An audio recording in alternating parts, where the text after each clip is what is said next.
લોકો મસ્ત. હવે અમે લોકો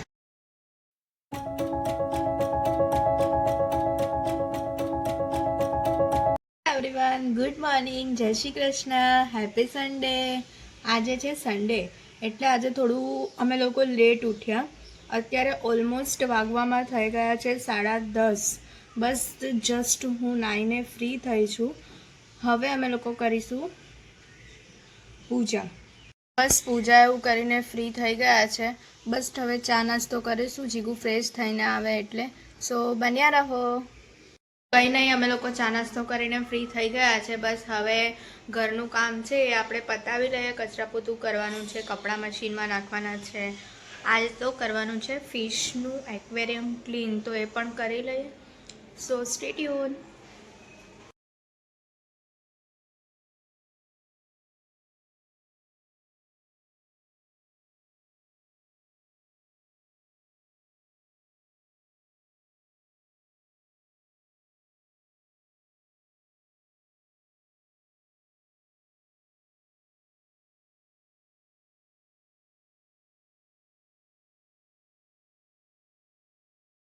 ગાઈઝ, ઘરનું ઓલમોસ્ટ કામ બધું જ કામ પતાવી દીધું છે.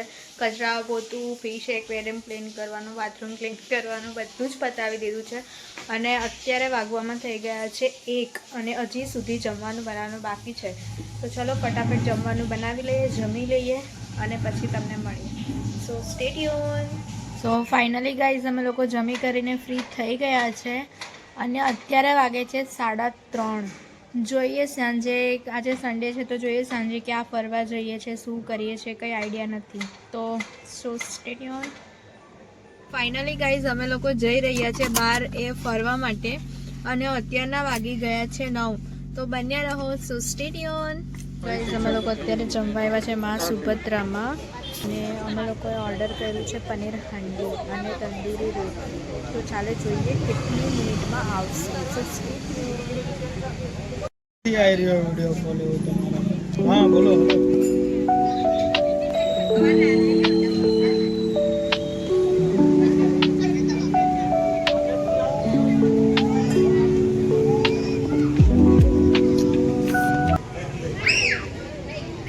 ફાઇનલી ગાઈઝ, અમે લોકોએ જમી લીધું છે અને હવે અમે લોકો જઈશું ઘરે.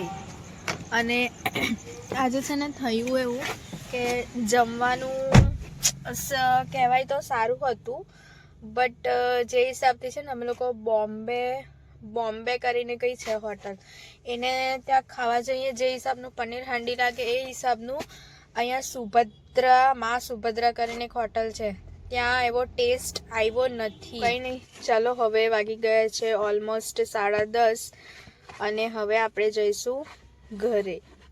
તો સો સ્ટે ટ્યુન. લોકો મસ્ત લિફ્ટમાં જઈ રહ્યા છે ઘરે. સો ફાઇનલી અત્યારે વાગવામાં થઈ ગયા છે રાતના 11 અને આજે અમારું કંઈ પ્લાન એવું હતું નહીં કે અમે લોકો બહાર જમવા જશું, પણ પછી છે ને અમારો પ્લાન બદલાઈ ગયો. તો અમે લોકો બસ બહાર જમીને આવ્યા, જમી કરીને ફ્રી થઈ ગયા, બહાર એક આંટો મારીને આવી ગયા અને હવે ઓલમોસ્ટ સૂવાનો ટાઈમ તો થઈ ગયો છે. તો તમને મારો આ વિડીયો કેવો લાગે, લાઇક, કમેન્ટ અને શેર કરી દો. ચેનલમાં નવા હોય તો જલ્દી સબસ્ક્રાઈબ કરી દો. મળીએ એક નવા બ્લોગ સાથે. ત્યાર સુધી હરે કૃષ્ણ.